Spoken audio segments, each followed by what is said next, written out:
Every piece of music tells its own little internal story. So what I want to be able to do is have my little music story somehow match up with the game story or with the story that's being told by the visuals.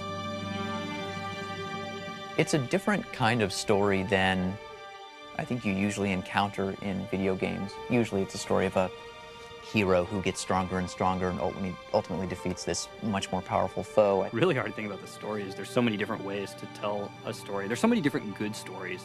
Telling a story in a game is different than telling a story in a book, because a huge part of the story of a game is just leaning flavor to the times when you're playing it, so that when you're driving around a Warthog with the Marine hanging out the side door and the guy in the back with the chain gun, that you believe that you're on this, alien artifact called Halo circling a gas giant light years away from Earth, and it's context. I guess that's the best way to say it. Don't expect a big welcome. Covenant wiped most of them out before they hit the ground. Well, our characters have flaws. They're not perfect heroes. And really, Halo's story is one about salvation. It's a story of warriors with not a lot of options who have their backs up against the wall and ultimately are trying to set themselves free. Yeah, I don't know if we're crazy or stupid or we just like good stories or what, but we certainly worry about that a lot more than you might think we'd have to in a game that's mostly just about action and about not thinking. This process began with the end of Halo and realizing all the stuff that we had left out. This is it, baby. Hold me.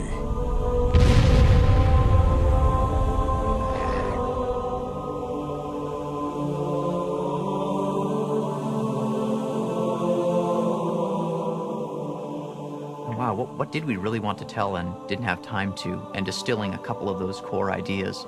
The entire fleet is engaged, Cortana, with respect. What the hell sort of reinforcement have you got? Jason locked himself in a room for a while and organized his core ideas, and then came to me and said, hey, these are my thoughts about a story for Halo 2. What do you think? And approached other people as well. It's not about making it complex, and it's not about playing movies for 2 hours between every 5 minutes of gameplay, but the more you can allow somebody to believe instead of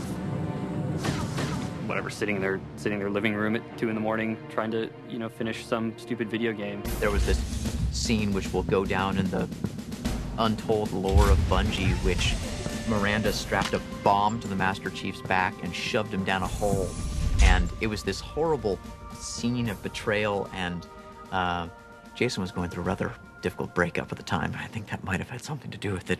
In Halo 1, there was maybe 30 seconds of fun that happened over and over and over and over again. So if you can get 30 seconds of fun, you can pretty much stretch that out to be an entire game.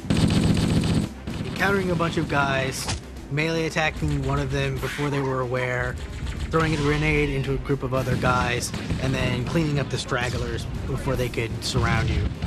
And so you can have all the great graphics and all the different characters and lots of different weapons with amazing effects, but if you don't nail that 30 seconds, you're not going to have a great game.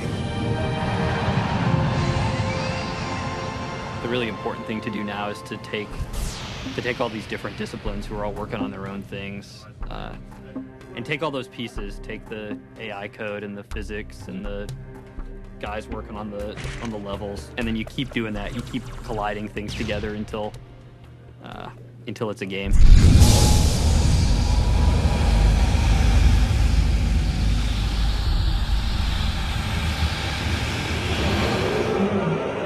Animation is what brings our whole game to life nowadays. What we are doing now for animation is so much more in-depth. We're bringing so much more character to each one of the entities in our game. You have to realize that the character is going to run around that environment, look at it all over the place, up and down. We always want to try to put a bit of ourselves in the character. It's at least what I'm trying to do with the Brood as well.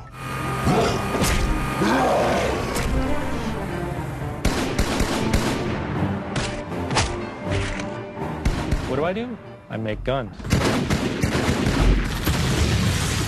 And so when you get another one of these, you get that butt in, use it like a pistol, and you'll be able to have one in both hands, right? So you walk around with these two bullet hoses.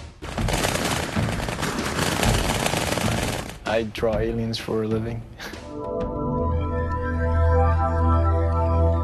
Storyline from what we've read and what Joe and Jason have come up with is really evolving, and there's a lot of twists in there, and I can't wait to see all the work that we've done, put it in the game and play it at the end of the game. It's going to be awesome. We really want it to feel like that there was history there. There's damage that existed from some battle that happened 900,000 years ago. The biggest challenge is packing in all the detail we want so that every time you look at the screen of your Xbox, you're saying, wow, that's beautiful. I guess we're sort of feeding off each other, so it's a really creative group of people that trust each other. We are the most cynical people. Like, we are the jaded crowd who, if a game doesn't entertain us in 5 minutes, we stop playing it. Take the player from the ruins of Halo to these ancient Forerunner facilities in the atmospheres of gas giants. It's sort of a galactic romp from one place to the next, and I think that's in of itself is going to keep the player on the edge of his seat, wondering, where am I going to be, and what do I get to do when I get there?